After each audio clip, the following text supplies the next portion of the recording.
Well,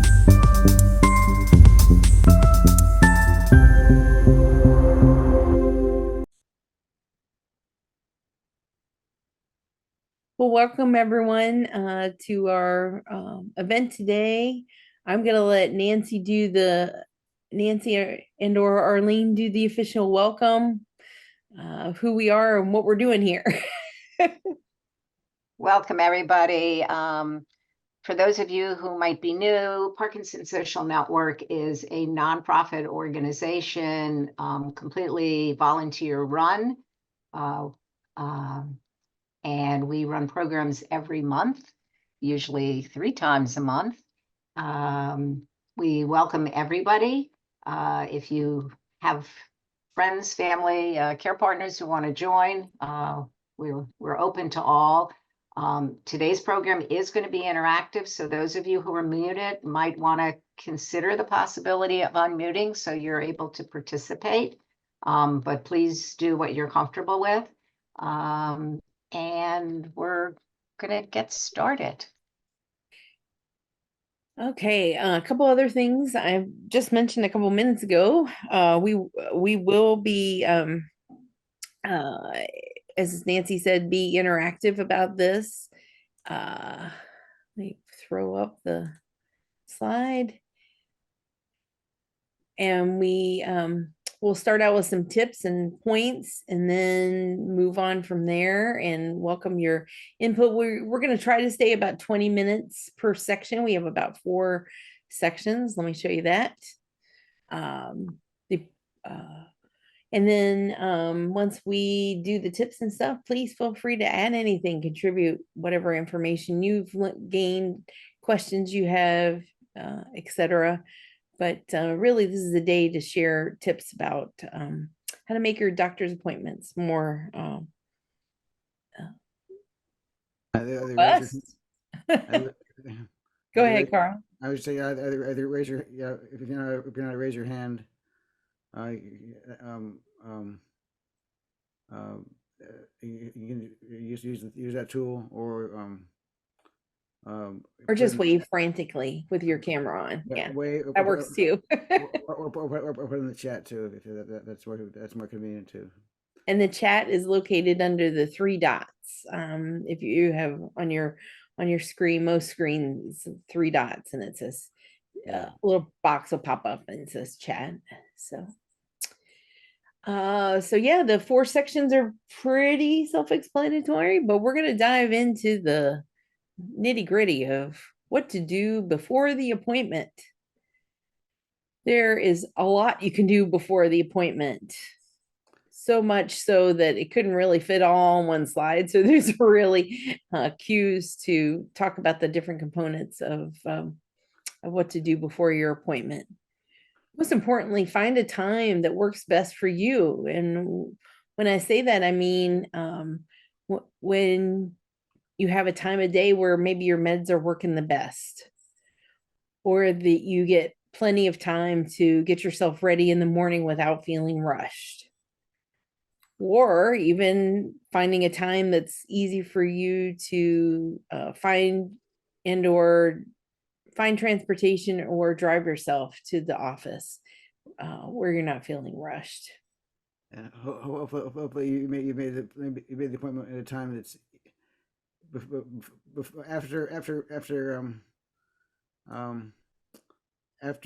rush hour and before it's too late in the day, and you're awake but you're not, and your meds are on. That's which we know that's all hard because sometimes there is the level of anxiousness that can come up when going to an appointment, any doctor's appointment, not just your neurologist appointment.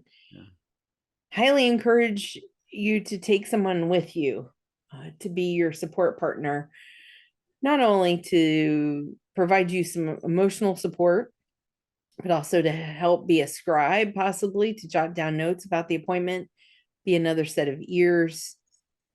And also one thing, as we were pulling these notes together, to maybe help you make sure you get through your list of questions that you have for your doctor practitioner. Nancy, anything you want to comment Yeah, about?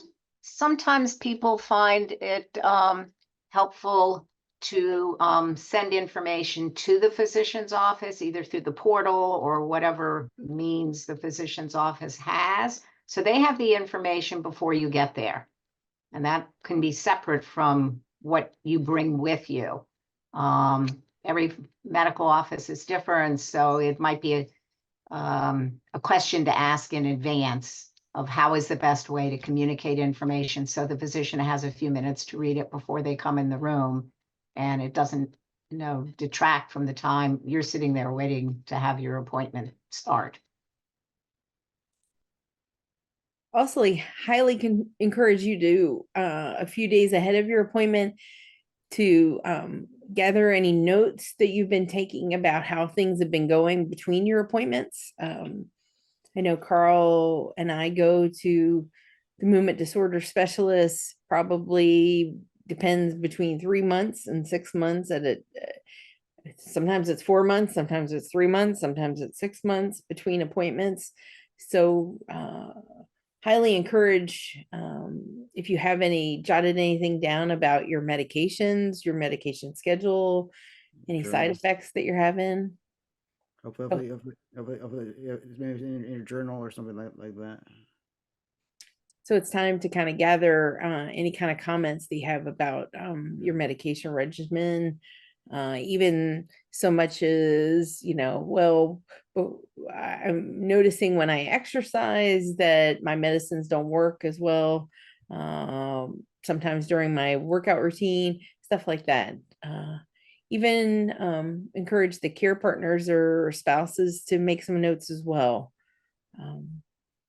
Carl and I usually go over his forms together, so I know what he's making note of, and I also might suggest things that I've noticed on my side as well.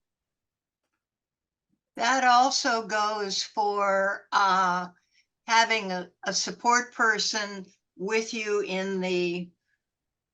at the appointment, because my husband heard all the things that he wanted to hear and the things that he didn't want to hear, like drink more water, exercise more. He never heard those. He had this interesting selective memory. And Here all the time. on some things, had the doctor, when you got the discharge at the end of the appointment and they give you a summary of what all you talked about, blah, blah, blah, his doctor would put it in large caps across the top if he was giving him, like, you've got to eat prunes every day regardless. Yeah. Yeah. And he never heard that. And I'd whip out the paper and say, it's right here. Well, I think that's one of the advantages of people getting written stuff after medical appointments now, not only for the patient, but for care partner, particularly if for whatever reason the care partner isn't at the appointment. Also encourage you, we've done this a few times ourselves, is to record the appointment using just the memo feature on our iPhones, or if you use another device, use some type of memo taking or recording device. You can even use the old-fashioned tape recorder as well, but I always ask permission, or at least if I've asked permission before, I'll let them know that I'm recording, just so I have a more accurate record of what was being discussed. I did this a lot for my mother when I was caring for her. And then after the appointment, I would drop the audio file on her phone, using AirDrop. But it helped me sometimes to go back and listen to some of the things that were discussed as well. And honesty, I think, is really extremely important. This is not the time to say everything is fun. not the time. You've really got to put it out there and let them know what might be bothering you. Is there a particular activity that you do that you're not very happy with how you're performing that activity? Or are you having trouble at particular times of the day, before you take your next dose, after you take your next dose? It's really the opportunity to treat your physician as part of the care team and be honest with them about some of the things that you're experiencing. Because here's the secret. As Carl always says, they don't have Parkinson's. So the true experts are the ones living with the condition, but they're your guide to help you when you're having particular challenges or concerns or questions. So, Well, Angela, I agree with and the more you know about what's going on, you can explain to them before you come in. The better they're going to help you. So if you say I'm doing this, I'm doing this, I'm following at a certain time, but I don't know why. Or if you say I'm falling, but you don't say when you're falling, or what's causing the fall, or whatever the symptom is. If you can isolate it to a certain time of day or certain, or the better you can isolate it, the better you can the more they can help you figure out what's going on. But if the broader the symptom, the more work to take the doctor to figure out. So if you could do some of the legwork yourself. you mean like be as specific as you can, Carl? Yeah. Yeah, I think to kind of reemphasize what Carl just said, you may be going to a movement disorders specialist or perhaps another physician, but you're the one with Parkinson's, so you really are the expert, and you can fill in the blank with any other medical issue. You can't, a physician can't, unless you have somebody who's extremely adept at asking every question you could possibly think of. You really are the one who can share really critical information that your practitioner may not know of because you just never brought it up. And you can't, none of us can assume that they can, that they have ESB. True. Excellent point, Nancy. Thank you. Yeah. And I'm going to add to that many practices, I know the one Carl goes to has their own set of forms, but some offices don't have a set of forms for you to complete ahead of your appointment. We've got 2 screenshots that I'm just about to show you on the next slide. This one is from well, actually, ahead of that, sorry, I'm ahead of my slides.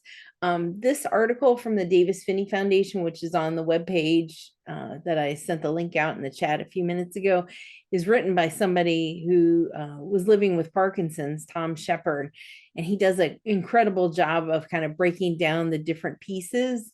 Has some excellent tips in it. We don't have time to go through all of it, but I highly encourage you when you visit the doctor appointment tips page on our website to take some time. It's probably about a 5-minute read.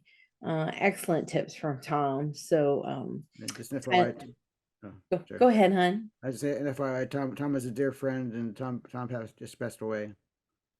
Not from Parkinson's, from something else, but yeah, he did an incredible job being very honest and truthful and to the point with some of his recommendations. So highly encourage you that you take a few minutes to read that particular Davis Phinney article. Thank you, Davis Phinney. And well, you broke up, Angela. Oh, I did? Yeah. Uh-oh. All I said was thank you, Davis Phinney. It says our connection's unstable. Yeah. Well, great. Hey, Verizon, get on it. I'm on a Zoom. It's not the first time I've been called unstable, though. Yeah, exactly. This is the worksheet that I was referencing a few minutes ago, which Nancy found. It's a great worksheet if you don't get some forms ahead of time from your physician that you need to bring to the appointment. There are some great questions on this sheet that may help you figure out what you need to discuss at your appointment. Nancy, or is there anything in particular you'd like to point out?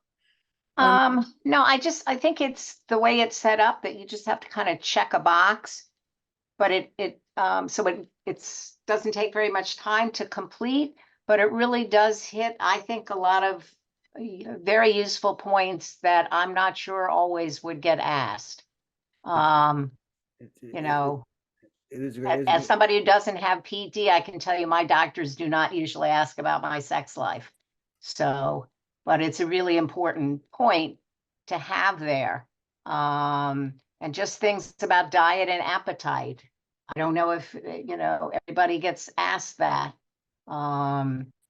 So, and there may be other things that you'd want to tack on that you think of while you're looking at something like this as a form that might be beneficial.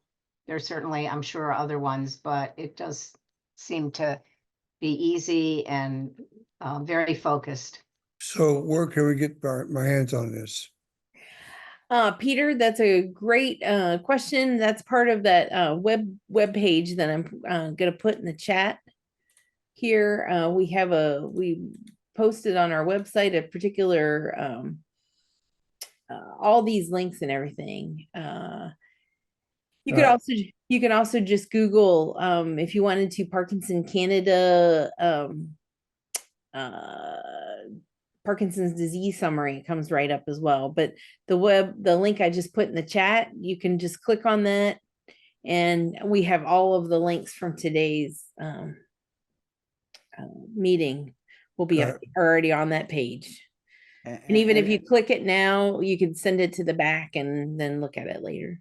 And if you don't get, Peter, if you're looking at it, I will tell you the other side of that handout also has how to get the most out of your neurologist visit, which isn't hugely different from some of the points we've made, but it does have some good tips there as an add-on.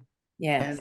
and if you don't have the eyesight of a 20-year-old, you can make it larger. Okay? Yeah, it is actually larger in real life. I just took a screenshot of it for demonstration purposes. Thanks, Carl. Well, at least it's not white on green. That's all I gotta say. And we will also send out an email, Peter, post meeting that'll have the link to this particular page as well. Thank you. Along with the slides. Yeah, for sure. We wanted to make it as easy as possible. And Nancy, kudos to Nancy for finding these great resources. This page is actually a page from Carl's workbook, Dealing and Healing. Our workbook. Okay, well, I didn't write the original book, so but this one is kind of an expansion of some of the questions that were covered by the Parkinson's Canada sheet. It's more just another opportunity for you to think a little bit more about your appointment, particular, like, what has changed since my last appointment, how, are there any new research or medications I should know about?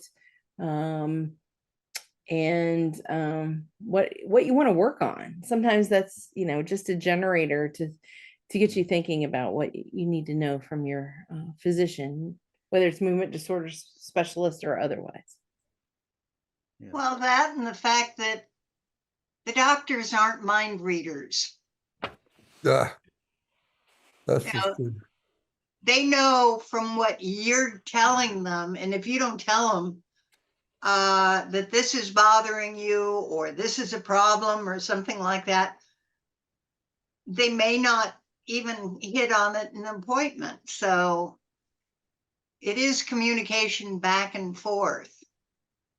These would be a good form for them to hand out for the next visit you come back with. Absolutely. Thanks, Peter.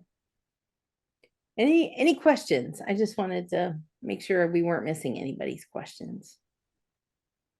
Feel free to wave. All right. Anything else, Nancy, before we go to the No, next section? I don't think so. I think we're ready to move to the next section. Well, we will do that. So we're at check-in. Moving right along. And I will tell you the one thing that I notice every time we go to any doctor's appointment, when you get to the check-in desk, it's like a frantic, chaotic mess. Everybody's coming in and everybody's shuffling around, and not just the Parkinson, not shuffling as in feet moving, but there's just a lot of activity. And I think sometimes that can be very anxiety provoking and very disruptive for, If you're not early, you're not on time. yeah, And exactly. It's never the same person. You never get to deal with, you never deal with the same person. It's always a new crowd, actually. It's so strange that it's like they clean house every time I Well, and I think, Carl, you're speaking about when it's a group of like a large medical practice where they have multiple locations and then they move the staff around. Yeah, the continuity is definitely not there for some of those. I would say single practitioners, so definitely a different experience that way. They might even know you by name. It's a traveling carnival. It's a traveling carnival. Making the rounds. And I thought about that. Yes, it is. The caravan's on back. But if you feel rushed and it's making you anxious, please tell the staff. They need to know these things. They need to know that, it is although they may be in their 20s or early 30s, you're not, and you might need a little extra time. So tell them that. Don't be hesitant to tell them that. It's not going to be, not going to make things easier if you're stressed out trying to check in. So take your time and make sure huh? If you need water, ask for it. If you need a moment, say you need a moment. It's your time. There used to be a book called "I'm the Patient." And I thought it was a great title. I thought it was a great title for a book. Or hey, I'm the customer. Well, hey, I'm the customer, and I think there should be a book called "Hey, I'm the Patient." But there's really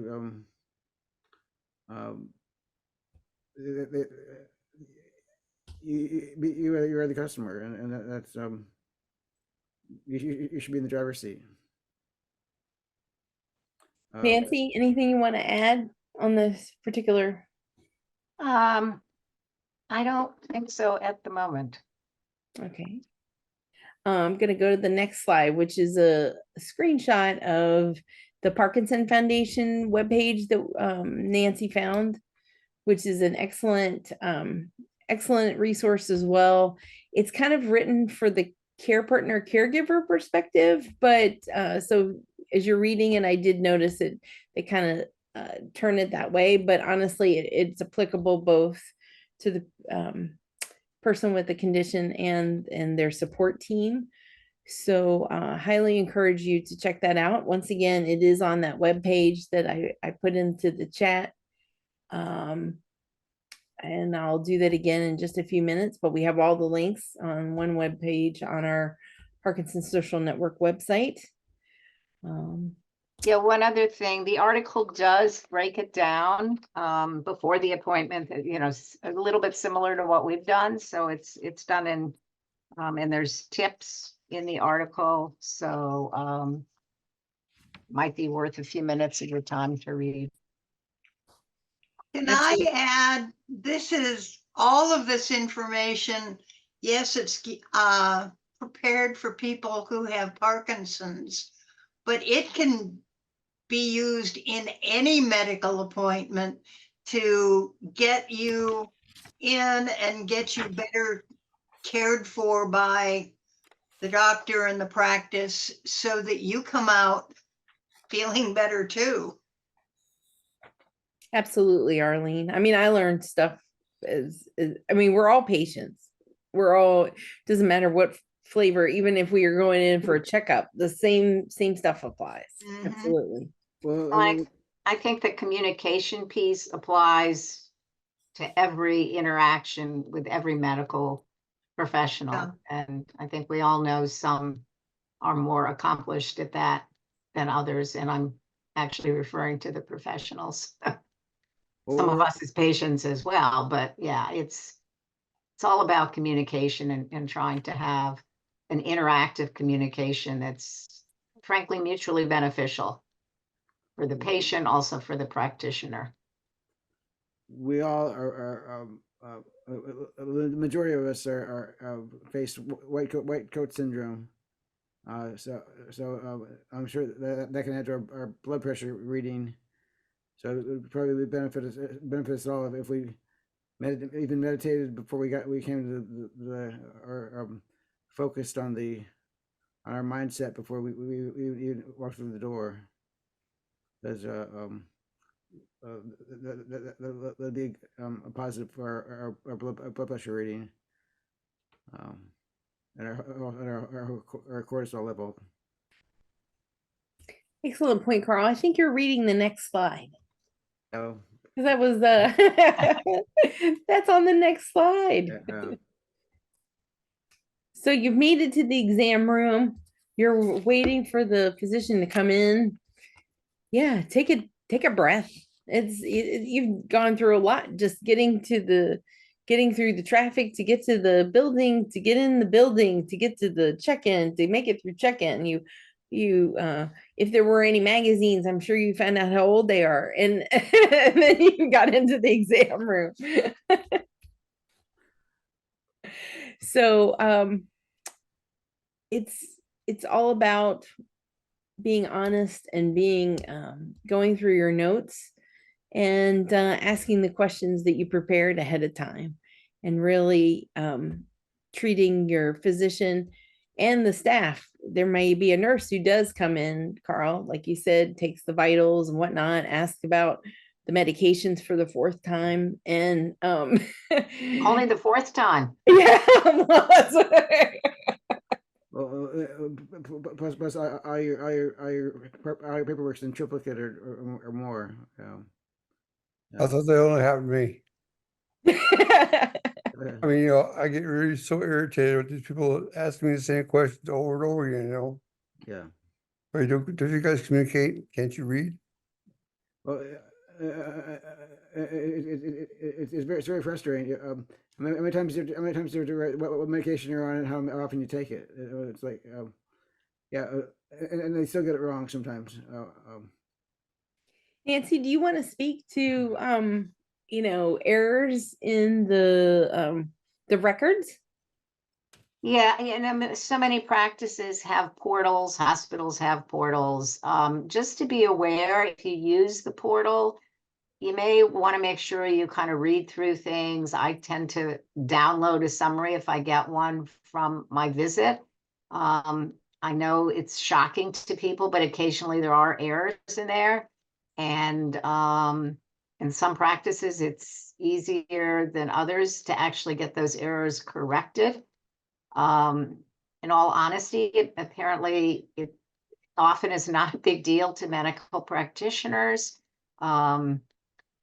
It should be, but it is helpful to point that stuff out. It's another kind of communication, because those visits, if you have more than one practitioner, sometimes those notes get shared, just like the results of an X-ray or a CAT scan or whatever get shared with another practitioner. And if there's a mistake in there, anything from the diagnostic code or whatever, that information kind of keeps proliferating.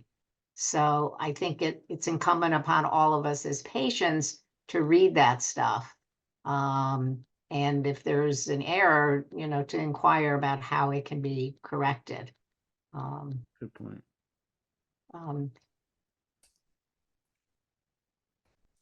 Here. That's all. Yeah, that's no, I think we're all digesting what you just said, and Excellent um, point.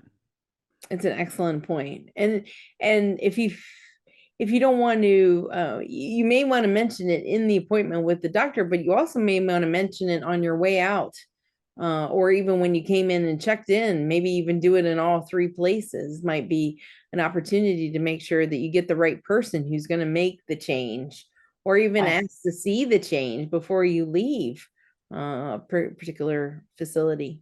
Or if it's a portal, you can put in, you can send a message in the portal, which makes it to somebody in your practitioner's practice, maybe not them, but whoever their assistant is or whatever. So there's written record in your portal if you have access to one that you've noticed of an error and you'd like to have it corrected.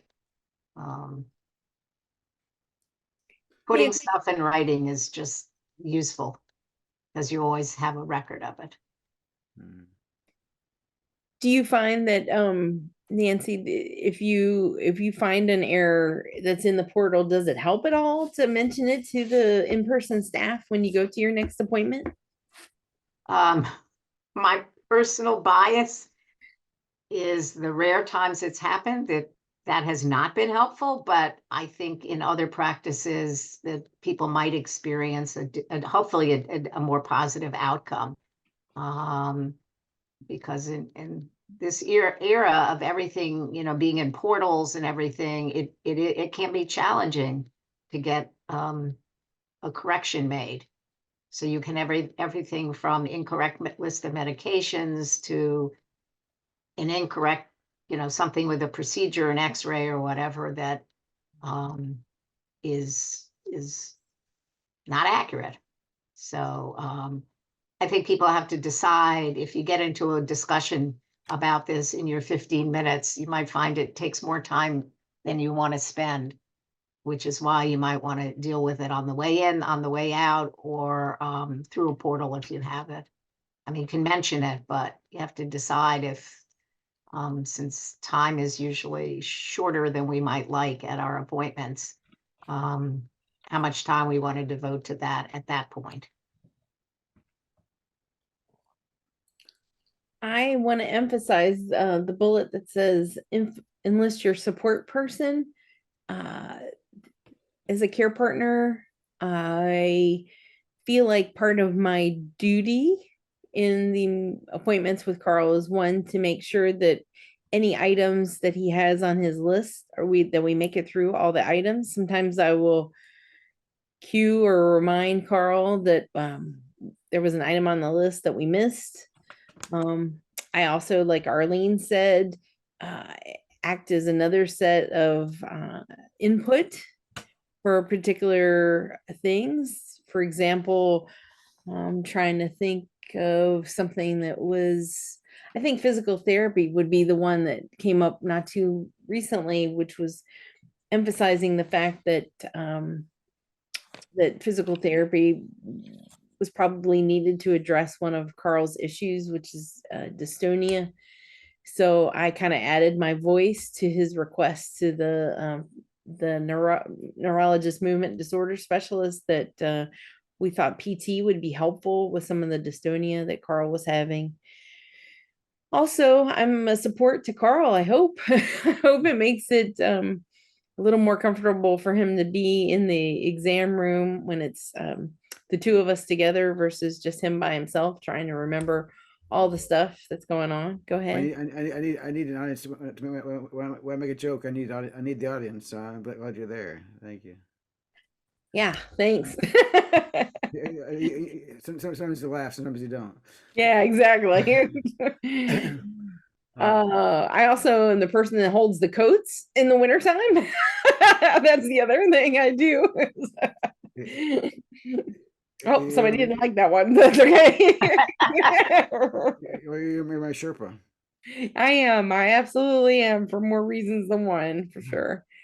Um, But also, I really want to try to give insight to, we're very fortunate that our Carl and my relationship with Dr. Stevenson, who's Carl's neurologist, is is a long-term relationship, but we also are more like a triad and a team when we talk about issues. He asks us questions, we ask him questions. It's a very much a care team approach where there's give and take in the conversation and in the exam room. So I also remind and cue him as well, which is why the reminding about the medication refills. Same thing goes with labs. Sometimes we get in conversation about particular items, and then I always make sure that before we leave, I get some you're sending those refills in, right? Or you're writing that order, okay? Because I don't want to leave the practice without having those in hand, or making sure that the front desk has those when we do our checkout. And I do want to stress that oftentimes there's a place on the documents where it says you have 3 questions, and if your relationship is good with your doctor, even if you want to test it, I have to make sure the doctor is paying attention. But at least one or two questions of have you seen Bigfoot? Do you know anyone who was on the Lusitania? Just put it in any questions. See whether they're actually reading your document or not. Because is there life on Mars? Does light go out? Does light go out in the refrigerator when you close the door? How do you know? Stuff like that.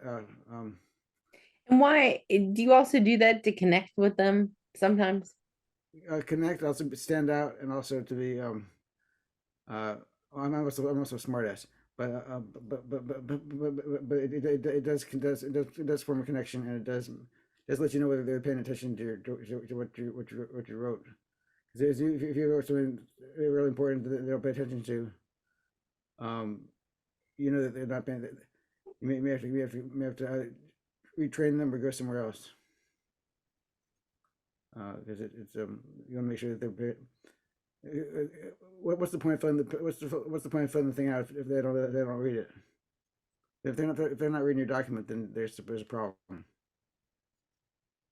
So Any other comments? Any other suggestions that have worked for y'all?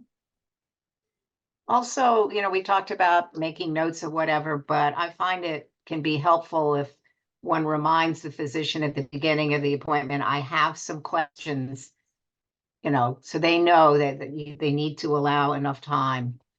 You may have said it once, but sometimes it needs repeating. yeah.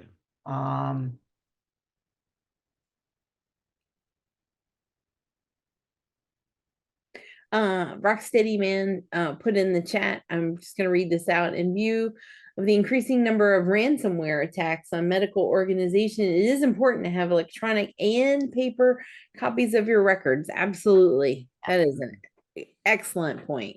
Yeah, thanks, Brian. Yes. Absolutely. I Yes. tend to download the copy, so I have a written copy, and I apologize for the trees, but I just think it's really important.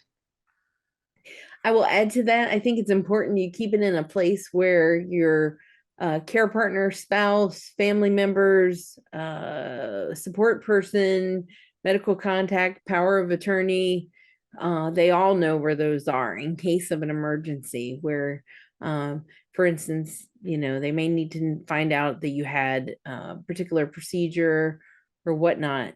Those would make excellent copies for them to have access to. So thank you. Brandon, how do I get copies of your documents? I don't think that was the point, Carl. And just one other thing we have here, doctors are people too. I think many of us, assume that doctors are somehow or another on a different plane. And apologies to those who have heard this before, but I always say physicians put on their shoes and socks just like the rest of us.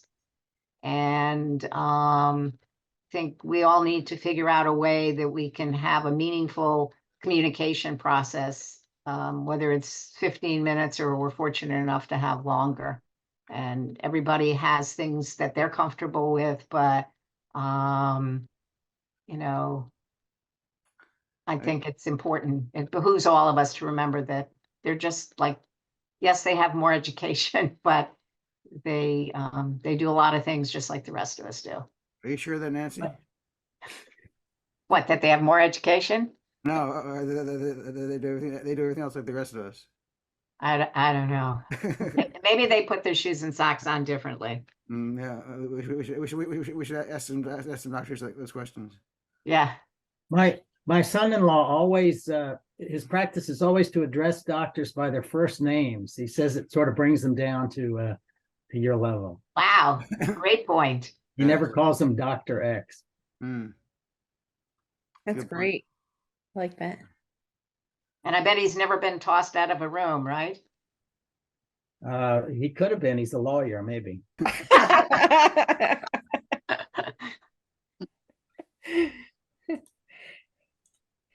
Okay. I'm going to go to the next slide, which just is a screenshot of one of the resources Nancy found, which is the National Institute on Aging website. And this link is on that page that we have on our website.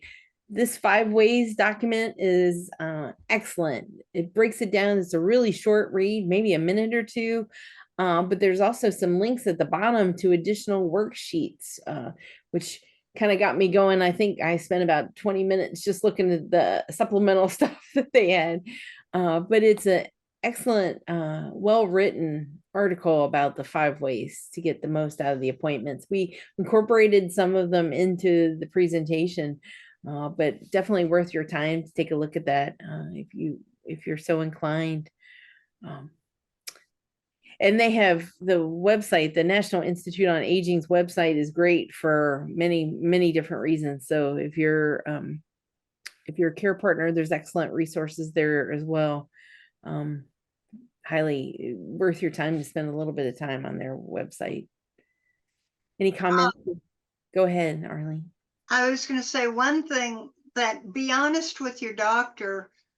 At one point, Phil needed to have some minor surgery, and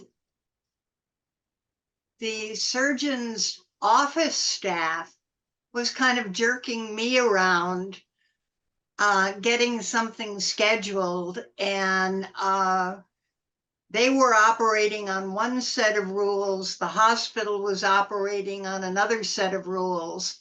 And it got very confusing, and I was stressing as his caregiver. He was stressing because he didn't know what was going on. When he finally went in for the procedure, after it was finished, I didn't do it before. I said something to the doctor that his office staff wasn't being very helpful for him because of all of the problems that we had. And he was not aware that there were some problems with his staff, because who's going to tell the doctor that, they've jerked me around on scheduling or the need for tests, things like that.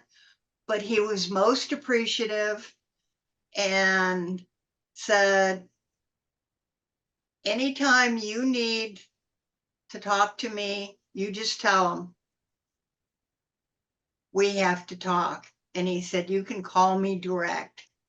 But a lot of times the doctors aren't that aware or aware enough to correct it. The Mickey Mouse stuff that sometimes the office staff puts you through. Yeah, let me just piggyback on that, because that's really an excellent point. A lot of physicians, they hire people to manage their office, Most physicians don't get an MBA in addition to getting a MD degree. So really, they rely on whether it's the practice manager or if they have one or other staff. They often have no idea what goes on the front desk. And I think a lot of us are intimidated to say something, because if this is a practice you keep going back to and you complain about or comment or make a productive suggestion, it doesn't always get received that way by whoever the front office person is. So people are afraid to say something. And as a result, people, sometimes they leave the practice, they do whatever, and the physician has no clue. And I think many physicians, hopefully most of them, really appreciate useful feedback. That's not just a complaint, but a constructive suggestion of how something might work better. And I think it's really hard for a lot of us to feel comfortable enough to say that. But I have learned over and over the years that, medical practitioners really there's a disconnect between the front office and the back office, so to speak. So it is useful to figure out if there's an issue. Hopefully you're comfortable enough saying something with a suggestion of how something might work smoother. I think in essence you're putting your brain in their hands. So your whole neurological system in their hands. So if they can't be, if you can't be honest with them, who you be honest with? It's, you're reliant on them for your medical care, and that's there's something's wrong. They should know about it. Yeah, they should. Mhm. And And I think we all need to be empowered by ourselves Yeah. to feel comfortable to do that. And I'll add that there have been a couple times where I've lost my temper. I've changed my vocal pattern because I'm upset with something that went on. Usually I'm a pretty easygoing individual, but sometimes the stress of the situation will get the best of me. And I would encourage you try to, when you're making those suggestions, be in a neutral place, not in an angry place. Because I've had not so great outcomes by raising my voice and getting kind of ticked off at the office. So not that office, but no, I meant in general. There have been a couple times where I've had to fire up my advocacy voice, and sometimes I've done a great job with that, and sometimes I haven't. And I've apologized for it in the end, but I encourage you to try to be in a balanced place when you do provide that feedback, because there have been changes when I've made suggestions in a normal tone. Let me clarify that. Because I'm human too. Well, if you're angry and you're right to be angry, then show it. But if you're angry for the wrong reasons and you're just frustrated, it's not the way you wanted. You like you didn't like the front desk was treating you. Tell the doctor you didn't like the front desk was treating you, but it's not the doctor's. It's not the doctor's fault the way the girl at the check-in was lost her shoe at the metro or whatever. Or she spilled coffee in her car, and she's direct because of that. Well, the old saying goes, you get more flies with honey than you do with Yeah. honey. So that's basically what I'm saying. Yeah, I think when somebody, any of us who have ever been in an office where somebody was yelling at the front desk, tends not to be heard the same way as if somebody said, you know what?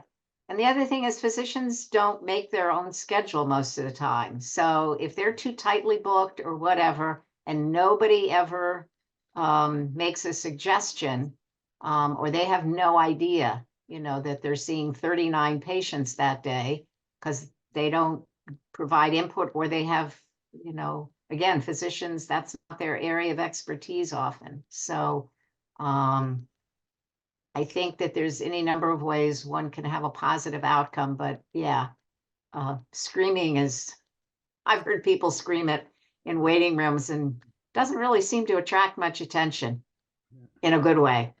No. But So, there are also ways around. You might be strategic about how and when you book your appointment. Where it's at the beginning of the day instead of the end of the day. Then at the end of the day, it can be backed up, and at least your first appointment on the screen on the day, there's a good chance that they're not gonna be late yet. right. Yeah. When you have a 4 o'clock appointment, many times Yeah. you're not seeing at 4 o'clock or 4:15 or 4:30 because you have the backup for the last 8 hours. So, yeah. And if you need more time, you might consider booking a double if your insurance allows it, a double Appointment. double appointment if you have some issues that you need to fit more time in your discussion. Try and book that, or if you find that the first appointment wasn't long enough. But try and tell the doctor you have more things to talk to him about, and see if we can book it. I think you're skipping ahead again, Mr. Rob. You're reading the last line next to the last line. One last thing, though, I think that it also behooves all of us, if we're making an appointment and we have, which is supposed to be quote unquote routine, whatever, however that's defined, but we really have other issues, but we don't share them until we get in the room. That really doesn't do a favor either for us or for the practitioner, because the appointment might have been booked differently if we, mentioned that when we booked the appointment. Mm-hmm. So some of that, I think, is important to, put on the patient's shoulders as well as the physician. I think sometimes we don't realize how long something takes. Yeah. Good point, Nancy. So you're advocating for honesty with the booking staff, like the front desk staff.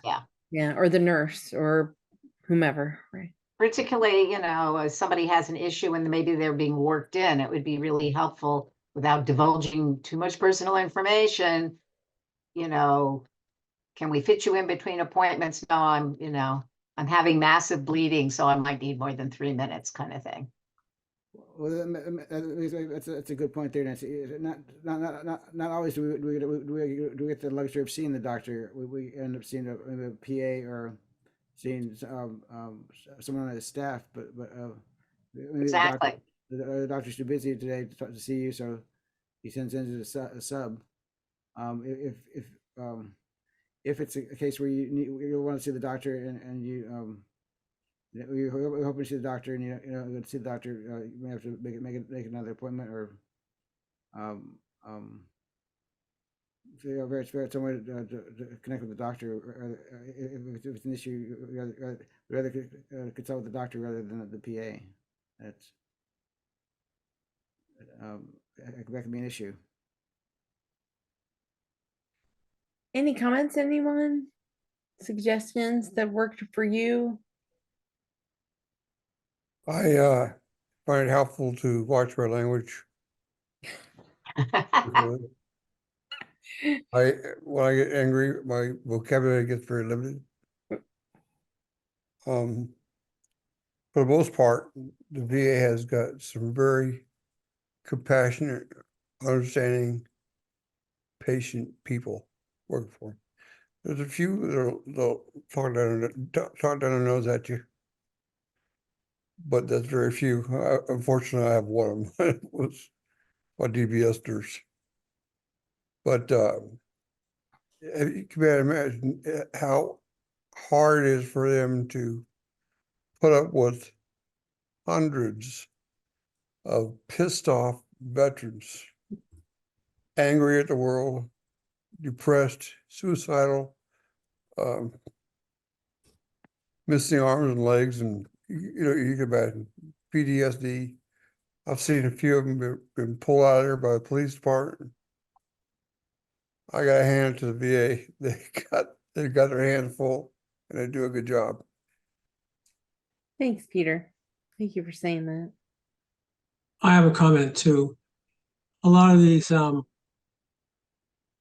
firms are they're signed up with hospitals, but they don't work for the hospital. They work for like private equity firms a lot of the time. So the doctors don't always control their schedule. So they're saying these patients are boat payments.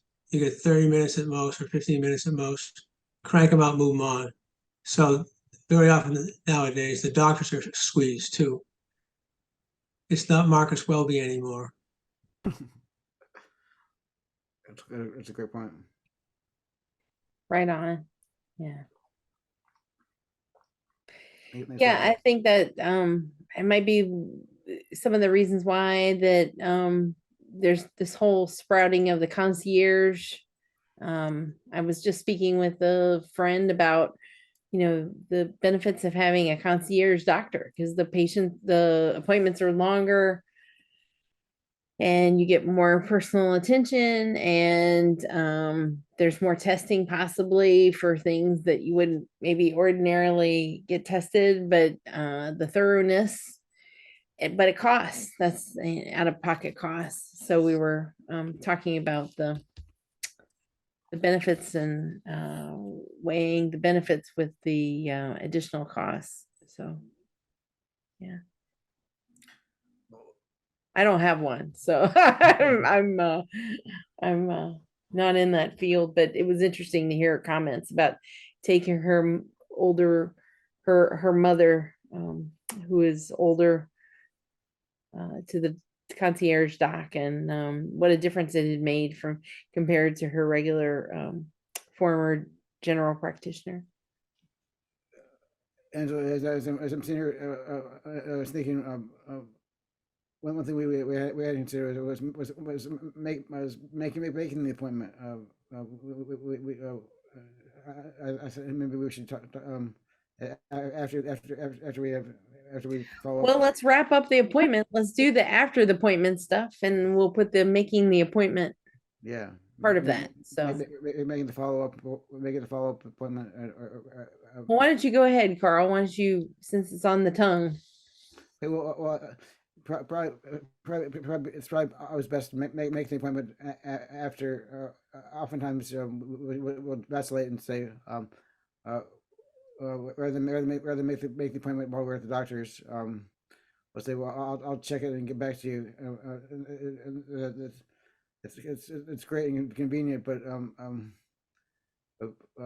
when we do that, we sometimes we can lose track of the forget to make the follow up, or making we're losing time on the agenda for getting lost by other patients. So maybe it's best to make the appointment immediately after. If it's an urgent, doctor says I want to see you in a month or something. That's you have to go to get your make sure he's gonna he's on your side. Help you book the appointment, because it's just going straight to the desk is not going to be. I doubt you can get him without his help or her help. So. Yeah, I think it depends on the practice too, Carl. If it's just a general follow-up, a lot of times they'll just put in the default Right. into the system. But sometimes, depending on the urgency, the doctor might actually walk you to the checkout or communicate with the person scheduling the appointments about how urgent it is. Or if they give you a sheet, they'll write on, I need to see this person in 2 weeks. Yeah. That does push the urgency piece. It's what I'm saying, stay on top of it. Don't let it go. Yeah. I think it's also hard, even if it's not an urgent appointment. Every practice is different. And some practices schedule months out and other ones tell you to call back on such and such month to schedule for whatever. And there's a wide range of how that works. You know, you can call back on, you know, September 1st to get an appointment 3 months after that. And then they tell you, well, they're all booked up. Well, then of course the frustration is you tried to book an appointment when you were there in June for Mhm. 6 months down the road, and they said the book wasn't open. So it can be frustrating, but you know, every practice is different, and so it helps to get a sense of how that practice handles their upcoming appointments. And Well, don't hesitate to ask. I mean, Yeah. that's what they're there for sure. and I'm sure you're all the same opinion of when you're trying to call the doctor's office. It can be a nightmare, no matter what the doctor is. Trying to get through to the doctor in a timely manner is not always as easy as you'd like it to be. So it's having to go through that process can be a trying situation. Well, and you have to, if it's an urgent situation, I would say call the office. Don't use the portal. If you have something that's really, really urgent, you know, you need to speak to someone that day. You just need to call and ask to speak to someone. Don't just throw it in a portal, which may be 24 to 48 hours before somebody even reads it. If you get to the receptionist and they say, well, you know, that person's not available, then ask until you actually get someone to speak with if it's an urgent situation. I'm particularly saying, for instance, we had a friend years ago who in the Parkinson's community who was trying a new medicine and was having some side effects, and came to the support group meeting and told us about the side effects. And we were all like, have you spoken to your doctor about that? And they go, no. We're like, no, you need to call first thing tomorrow morning and you need to speak to the doctor or the nurse immediately. And so don't wait till your support group meeting to bring it up. If there's something that is affecting you, you know, you need to raise that red flag and have that addressed. And even if you put up the red flag and it's not really a red flag event, at least it didn't become a red flag event. It's always better to err on the side of making sure that everything is okay. So as Nancy mentioned, definitely summarize your visit, get your printout of or copy of the summary from the medical office, summarize your notes or your support team notes or support person notes, or listen to the recording, any of those, but take some time. Maybe it's not that day, maybe it is that day, but definitely review those in a timely manner so that you don't miss anything. Also, if you need clarification, absolutely follow up on that as well. And if even if you brought a care partner or a friend with you, go have a cup of coffee after and discuss what was discussed, so it stays fresh in your mind. Because maybe you heard something and they didn't hear it. Maybe they heard something you didn't hear. So that's a good to recap it. Great point, Carl. Also, you know, this is the time to consider, is everything going well in the relationship that you have with the physician? Are you satisfied with the care, the level of care you're getting? If you're not satisfied, you know, really take some time and consider maybe you shouldn't find a different physician to work with or a different office to work with. There's nothing wrong with getting a second opinion. Or a third. It can be a lifesaver in some ways, or a third, or a fifth, who knows? It's really important. These folks are caring for you, and if you don't feel like you're being listened to, or your care partner's not being listened to, then maybe it's time for a change. It's just something to give thought to. And I think it also, I had somebody ask me once, they were not happy with their practitioner, and they wanted to know what I thought about whether they should seek another practitioner in the same practice. They were afraid that somehow another word would get back. And I was like, no, you need to do what's best for you. You know, it's just like you go to a hairdresser, and most hairdressers don't care if you switch up your hairstylist. They're not going to have their feelings hurt. It's all about, you know, what's best for the individual. And this person really needed some encouragement to make her feel that it was okay to find somebody that hopefully she would have a better connection with. And I think that's true for all of us. It's not like physicians are doing this as a favor to us. They do get paid for their time. We as the patients aren't getting paid for our time, you know, at the appointments or sitting in the waiting room. So I think we all need to feel comfortable that if something isn't working, to sit down and figure out, is it something that might work better if we had a connection, you know, with another practice?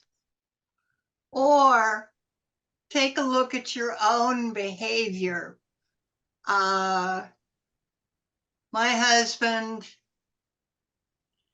grumped several times about he did not like his neurologist. And I finally was like, well, what don't you like about her? Oh, she never says anything. She seems grumpy, blah, blah, blah, blah. She doesn't talk.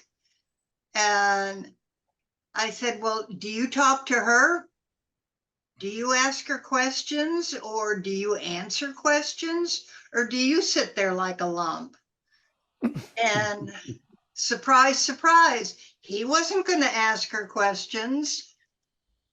And all it took was to go into the next appointment, and I would just, now, what was that you were going to ask the doctor while you were here? And within about 2 appointments, they became good buds. So the doctors can be responsible for a lot, but you as a patient can be responsible for what you're trying to get out of an appointment as well. Well, that's well said. Well said, Arlene. Absolutely. Yeah, you're really you hit the nail on the head. It's a relationship. It's not a one way. It's a 2-way or 3-way or 5-way, depending on who you interact with in that particular practice. And I will say, you know, finding a movement disorder specialist is not that easy. We're very fortunate in this area to have a few, but some areas there may only be one. So I'm not suggesting that you go without particularly a movement disorder specialist, but try to find, maybe there is something you can come to a meeting of the minds on and better the relationship that way. Well, if you're not, I'll tell a story. I had a relationship with my prior doctor years ago. At one point, she would say, "Have you considered DBS?" And I'd say, "No, I'm not. I don't want to do DBS. I don't plan on doing DBS, and I don't want to talk about DBS. Thank you. Don't mention it again." And she mentioned it again. I said, "Well, mention it again. I'm dropping you." And that was the end of that. And so yeah, if you have limits, maybe that's. Maybe things may change over time, but if you're at a certain point where you are, let them know that you're not open to change right now. Let's